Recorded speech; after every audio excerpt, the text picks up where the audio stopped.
Best circumstances, Michael from Suffolk. Good evening. I thought that Oliver Whitfield-Mircic said the most important line just then. He said that trust is at the very epicentre, Michael, of the BBC. A man who I describe as the father of the nation, a man who has delivered into our living rooms, as Ollie said, some of the biggest news stories. We've learnt to trust him. We've learnt to believe in what he says. What are your reactions to his wife's statement a little over an hour ago, Michael Cole? You've summed it up brilliantly, but I remember it was only 10 days before this worried mother made her first concerns known to the BBC that Huw Edwards was the main commentator, the lead commentator, the face of the BBC on the coronation of King Charles III. As you've said, he's been central to the BBC's output for a good number of years. He is, in a way, the face of the BBC, the Richard Dimbleby of our age. But when we look at that, I think we still have to think on a human level that this is a terrible, sad and appalling state of affairs for at least two families. The statement from his wife is redolent of that sadness and shock, and his children, I'm sure, are feeling very, very sad this evening. And of course, there's another family, and at the center of that family is a very troubled, traumatized, maybe, young man who's been ruined by an appalling, pernicious drug, crack cocaine. And he's obviously on bad terms with his mother and stepfather. And all of that is being played out in public. And a man is in hospital. Obviously, we can't speculate, and we wouldn't be asked to. We wouldn't dream of it, about his mental health. But obviously, it's serious enough for him to be in hospital. And as you said, Jeremy, he's mentioned his severe headaches and his sleeplessness and his mental health concerns. And I haven't got a PhD in Huw Edwards' studies, but what I've read of him in recent days, he's made some very strange remarks in interviews, even saying, of all things, that when he retires, he wants to become Piers Morgan, whoever Piers Morgan is. So obviously things are going on in his mind, and he has been quite upfront about them. I mean, you've touched upon the fact that, does he have a future? Well, there are ways back. There are ways to mitigate what has happened, but it requires certain things to be done. In the meantime, the BBC's got to cope with this mess. And you've made a very good point about the central part. For the last 100 years, the BBC has played in the life of this country and hasn't done it too badly.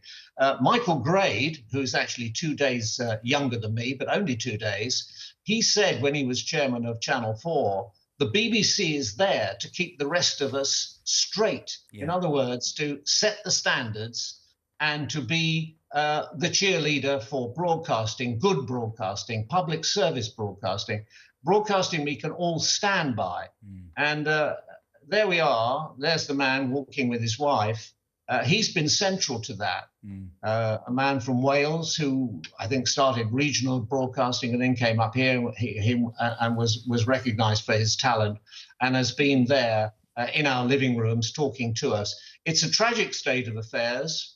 Bearing in mind the remarks of a former chairman of the Press Complaints Commission, we shouldn't dabble in other people's souls. But I'm afraid we're bound to actually talk about this because it is very important to our country and to broadcasting. And I think that's the point. And I want to pick up on duty of care. Let's talk about a man in hospital tonight. Let's have sympathy with that, because we most certainly should.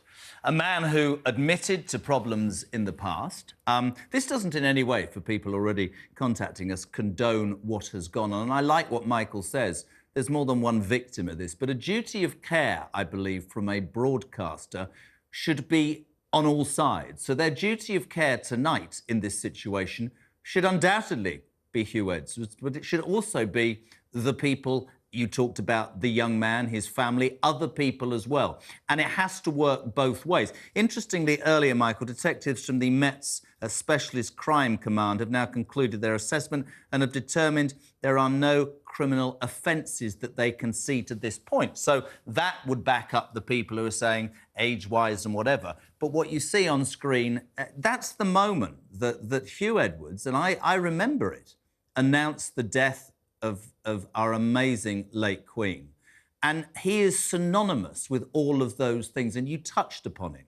When you let somebody into your living room, your kitchen, your life, and he becomes that voice, I repeat what I said at the opening of the show, there will be lots of people. Ollie was saying people walking out of Broadcasting House. I've had people ask me for days, and I didn't, and I won't speculate. We've known in the media, we've all known in the media, but we must not forget the millions of people who don't, and the millions of people tonight who will be truly, truly shocked by this news.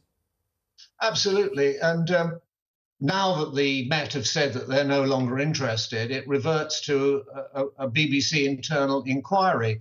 And they certainly do need to inquire, because what has happened here shouldn't really have happened, because the Director General of the BBC is also, Jeremy, the Editor-in-Chief. And that is an important consideration, because he's personally responsible for everything that goes out, radio and television, from the BBC, news and current affairs. Can I jump in? Because you touch upon something that I thought about yesterday when I saw that interview with the female presenter on Today programme on Radio 4, and Tim Davies said, you know, we have a procedure of complaints, and this family complained, and that wouldn't come to me. My question would be, and you worked at the BBC, that if one of your star presenters is accused of something so utterly appalling in terms of what we originally heard, surely it should have gone to the editor-in-chief, the man who's supposed to be over this whole organisation and what output goes out, straight away. That shocked me, if I'm honest. Yeah, I tell you what an editor-in-chief is, Jeremy. I don't need to tell you, but I'm going to tell the viewers. An editor-in-chief is there to know everything. That's his job. That's 40% of his job. He's not going to put everything on the air. He's not going to publish everything, but he needs to know everything. And the terrible thing is that nearly 2 months after the initial approach from the mother of this troubled young man, he didn't know. He didn't know, Tim Davie. He didn't know until last Thursday that this was in the offing. Their star presenter was being accused of something heinous, which, if charged with, you could go to jail for 10 to 14 years. Remember that, under the Protection of Children Act 1978 and the later revisions of the Criminal Code. Serious felonies, and he didn't know. So what were his wingmen doing? What were his staff doing? They should have told him. The problem is that Tim Davie is a marketing man. He's probably a terribly charming and nice man and very good at selling products, but he was never for 1 minute a journalist. And that's what's showing here. He wasn't on top of Michael, I have to jump in as ever. Delighted to have you on, even in these circumstances.